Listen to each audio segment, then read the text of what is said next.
ఇప్పుడు తెలంగాణలో రెడ్డిల పరిపాలన కొనసాగుతా ఉందా? రెడ్డిజం అంటే ఏ ఉద్దేశంగా మీరు చెప్తా ఉన్నారు? ఇది ఆయనకు రెడ్లే పొద్దున్న లేచి రెడ్లు తప్ప ఇంకొకటి ఆయన కంటికి కనపడే అవకాశం లేదు.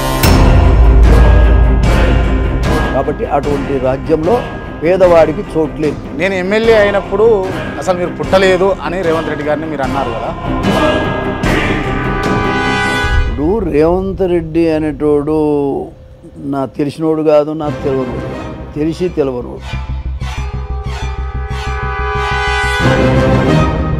ఇది కొంచెం మీకు బాధగా అనిపించినా కూడా మీరు దీని పరిగణలోకి తీసుకొని తిప్పికొట్టే ప్రయత్నం చేస్తారనుకుంటున్నాం. మోత్పల్లి నరసింహులు గారిని పట్టించుకోలేదు కాబట్టే మాదిగ ఎజెండా ఎత్తుకున్నారు అన్న విమర్శలు తలెత్తుతా ఉంది. అవును, నన్ను మాత్రం ఎందుకు పట్టించుకోకూడదు? నేను లీడర్ కదా. ఈ రాష్ట్రంలోనే ఒక అగ్రభాగాలు నిలిచినటువంటి వ్యక్తిని నన్ను ఎందుకు నన్ను పట్టించుకుంటే జాతిని మొత్తం పట్టించుకున్నట్లు లెక్క.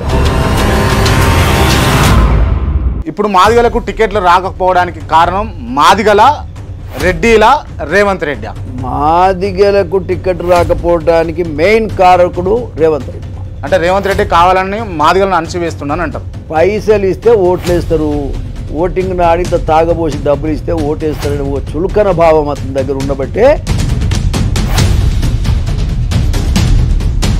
త్వరలో మోత్పల్లి నరసింహులు గారు బీజేపీలో. నేను ఇంతవరకు ఏ పార్టీలో చేరాలి, నేను కాంగ్రెస్ పార్టీలో ఉండాలనేది నా ఉద్దేశం. కాంగ్రెస్ పార్టీలో గింతలొల్లి పెట్టినాక ఉంచుకుంటారు. అయ్యేదా? ఎవడయ్యేది? రేవంత్ రెడ్డి.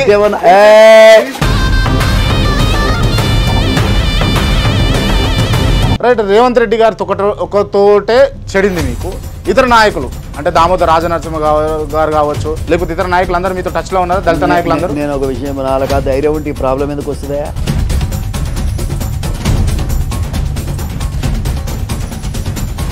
పార్లమెంట్ ఎన్నికల తర్వాత మూస్తారా తెరుస్తారా ఏబిసిడి వర్గీకరణకు? నమ్ముతూ వస్తున్నాం మనం. ఏదో ఏం చేస్తాం మనం? నమ్మిన వాళ్ళనే గొంతుకు వస్తారు, నమ్మిన వాళ్ళనే గొంతుకు వస్తారు. ఒక్క నిమిషం, నువ్వు చేయగలిగింది ఏం లేదు, నమ్మటం తప్ప. నువ్వేదో విలేకరాన్ని క్వశ్చన్ వేస్తున్నావేమో కానీ నువ్వు బలహీనుడి, శాతగానుడు. అంటే మిమ్మల్ని బీజేపీకి రమ్మని చెప్పేసి ఎవరన్నా ఆహ్వానిస్తున్నారా సార్? అందరూ ఆహ్వానిస్తారా? నేను పోవాలి కదా. ముఖ్యంగా ఇక్కడ కావాల్సింది ఏంటంటే ఈ ఎన్నికల్లో రేవంత్ రెడ్డి గుణపాఠం చెప్పడమే ఏకైక లక్ష్యం.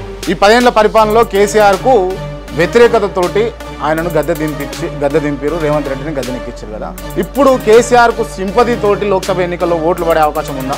ఒక మాట చెప్పాలంటే ప్రజలు ఆలోచనలో పడ్డారు. BJP and TRS. కానీ అదే బీజేపీ వాళ్ళు అధికారంలోకి వస్తే రాజ్యాంగాన్నే మారుస్తారు అన్న ఆరోపణలు వినిపిస్తా ఉంది. అది ఎవడు మాట్లాడినా బుద్ధిలో ఎవడు మాట్లాడు తప్ప బుద్ధిన్నోడు ఎవడు మాట్లాడాడు. అసలు రాజ్యాంగం దేశం రాజ్యాంగం కాదయా. తెలంగాణలో రేవంత్ రెడ్డి రాజ్యాంగంలో నుంచి మాదిగల్ని తీసేసిన సంగతి ఏంది?